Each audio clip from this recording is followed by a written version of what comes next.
Esse é o cenário de momento, né?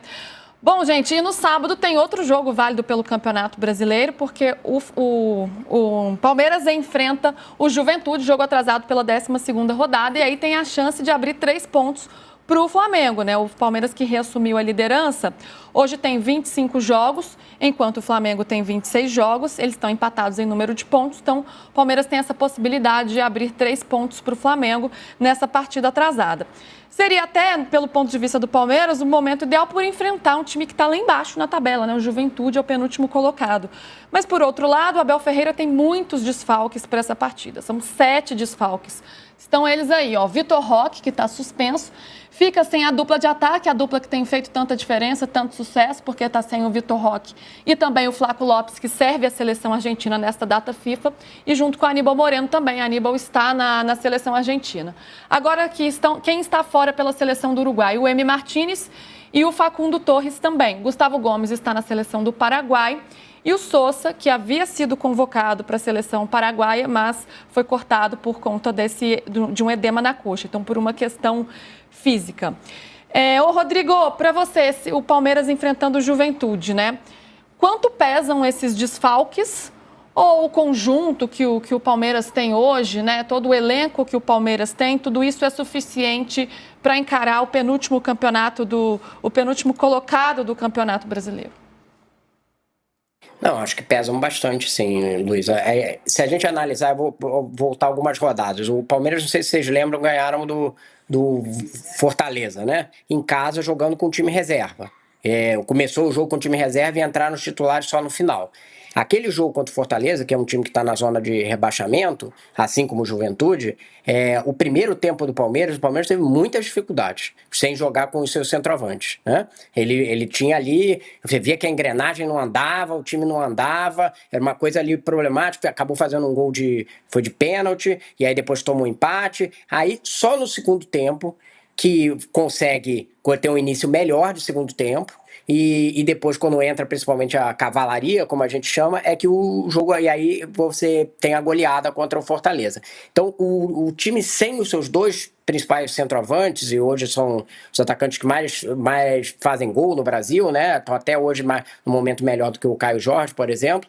Eu acho que tem um peso significativo, porque foi o modelo que o Abel encontrou, né, com esses dois atacantes. O que ele vinha utilizando antes, que eram 3 atacantes, não estava funcionando.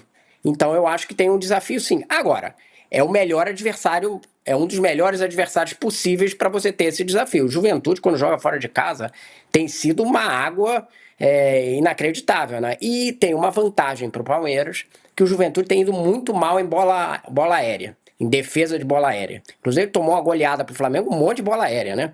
E essa é uma jogada forte, sempre foi, do Abel, ofensiva, embora não vá ter o Gustavo Gomes, por exemplo, né? Que talvez seja o jogador que mais faz gol em escanteio e bola aérea do Brasil, mas você tem essa arma, digamos assim. Então, é o melhor adversário, mas mesmo contra times de rebaixamento, quando você perdeu tantos jogadores assim, o mecanismo deu uma travada. Então, eu acho que é um desafio de qualquer jeito. O mais provável é a vitória do Palmeiras, mas não acho que vai me surpreender se for assim, passeando. Só se começar a entrar um monte de bola aérea dessas que eu tô falando logo no início, e aí o Juventude ficar numa situação complicada. Realmente são desfalques de peso, né? Tá sem a dupla de ataque, então a opção ali no ataque só teria o Bruno Rodrigues, que ainda assim, né, depois de tanto tempo se recuperando de uma lesão, fez 2 jogos, então não teve uma participação efetiva ainda. Você tem o Luigi, que é um garoto da base, não tem muitas opções. E no meio de campo também, você tá sem um primeiro volante, né? Você tá sem Aníbal, sem Emiliano, o Lucas Evangelista ainda se machucou.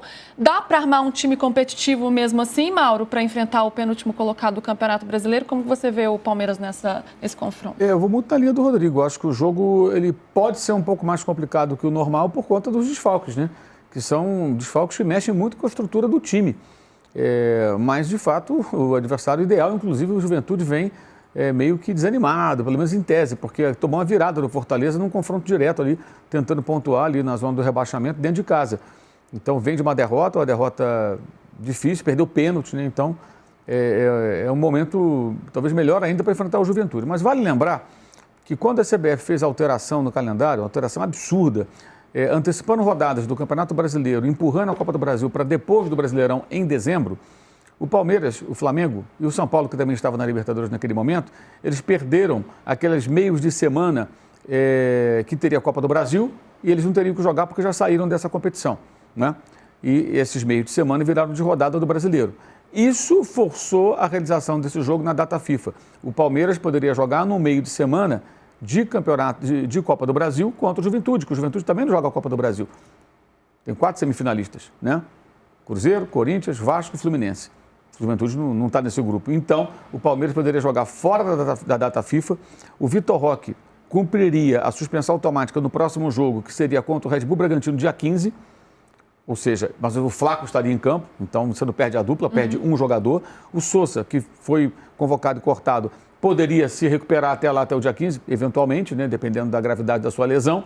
E ele teria o time completo contra o Bragantino e jogaria numa quarta-feira qualquer, por exemplo, né, contra o Juventude, enquanto aconteceriam os mata-mata da Copa do Brasil. Aí você vai dizer, poxa, realmente, né, como foi uma medida prejudicial para esses times a decisão da CBF. Qual foi a posição oficial do Palmeiras diante dessa medida? Concordou, elogiou.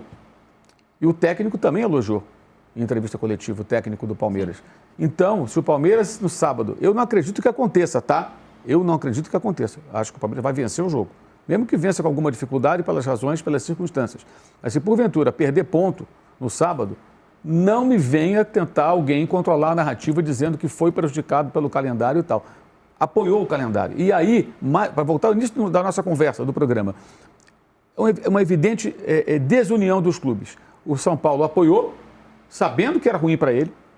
O Palmeiras apoiou a medida da CBF, sabendo que é ruim para ele, porque é óbvio que é ruim. Eu estou dando aqui um fato concreto de que é ruim para o Palmeiras jogar no sábado. Era melhor jogar numa quarta-feira qualquer, enquanto o Corinthians e Cruzeiro, Vasco e Fluminense se enfrentariam pela Copa do Brasil. E o Flamengo sozinho ficou reclamando com a CBF. Uma coisa é o Flamengo reclamar, uma coisa é São Paulo, Palmeiras e Flamengo estranho. Pera, não, pera, CBF, que negócio é esse? Não, isso aqui vai atrapalhar a nossa vida. Inclusive, o planejamento da temporada. Você encara uma competição como a Copa do Brasil sabendo que ela vai se desenvolver de tal maneira, dentro do calendário. De repente o calendário é alterado, talvez as suas escolhas lá atrás fossem diferentes. O Vasco, o Flamengo não jogou completo contra o Atlético.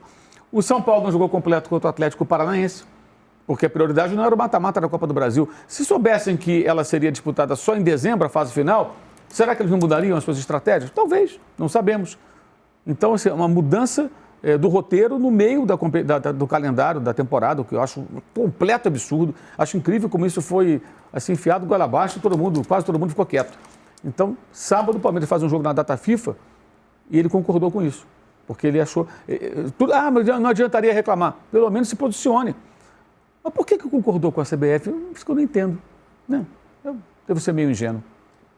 Essa foi a postura do Palmeiras, né, de concordar com o calendário, inclusive com elogios, né, do técnico Abel Ferreira. Vamos para o último intervalo aqui do All News Esporte, a gente volta para a reta final do programa, então fica com a gente aqui no YouTube. Pessoal, estamos aqui no YouTube, peço likes de vocês por aqui. Rodrigo, você acha que Palmeiras vencendo essa partida, né?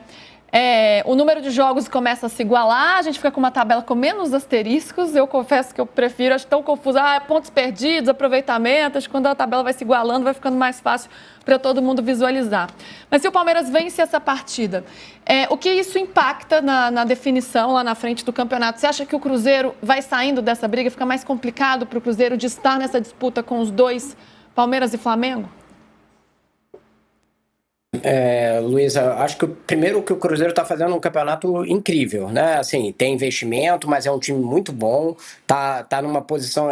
porque assim, Palmeiras e Flamengo estão com um nível de rendimento muito alto comparado com campeonatos anteriores.